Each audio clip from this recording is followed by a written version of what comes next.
Okay, guys, let's take a look at this. You guys watched Adam when you were in practice, so let's take a look at Adam and Jacob and make a couple of points here. First of all, I'd like to say we have the idea, we understand that the discus is supposed to rotate the left knee, but I'm not sure. I definitely know you understand it because I've seen you do it, but I don't think it's a motor pattern yet. So you can see how his left knee hasn't turned at all right here, and his shoulder is clearly inside his knee, and you can see even the torque in the t-shirt there. And the discus is, see where you get a little peek of it there? So he's got his shoulders almost even with his chin. He's got his discus straight behind him, and he's got his shoulder inside the knee before the knee rotates. So let's take a look at when your knee starts rotating. Okay, so you're already turning your foot.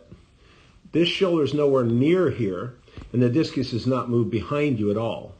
So we're not connecting this discus to the ground right now. Let's move on farther.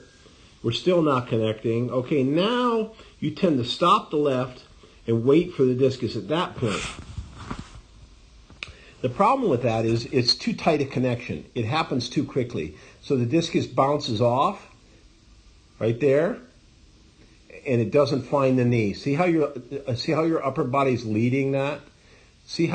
Look at your shoulder and look at the knee.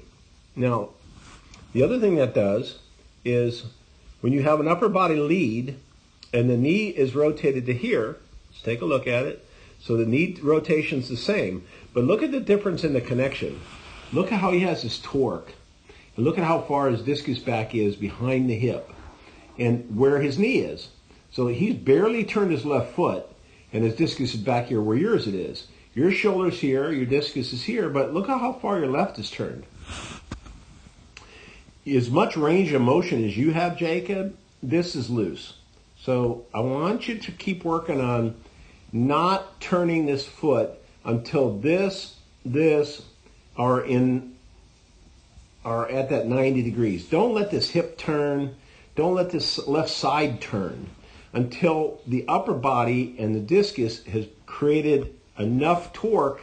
See, there's no torque here, but you can see the twist here. And the reason being is because we want this side really to get control of this discus. We want this to get control of the discus. We don't want this to have control of it. So right now, the only thing that's going to move your discus around right now is this. It's not going to be this. And that's what happens.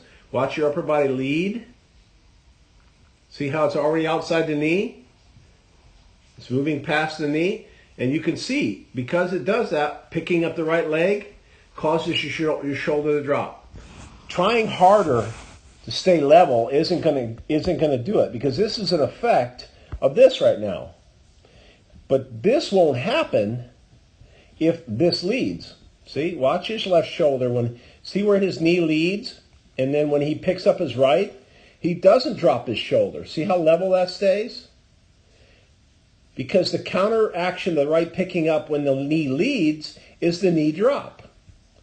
So, let me go over this one more time. When this leads and really brings the discus, this will stay level when this picks up.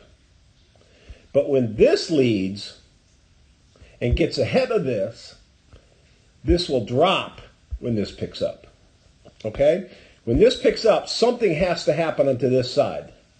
You want it to happen down here, not up here. Okay? So let's go over again.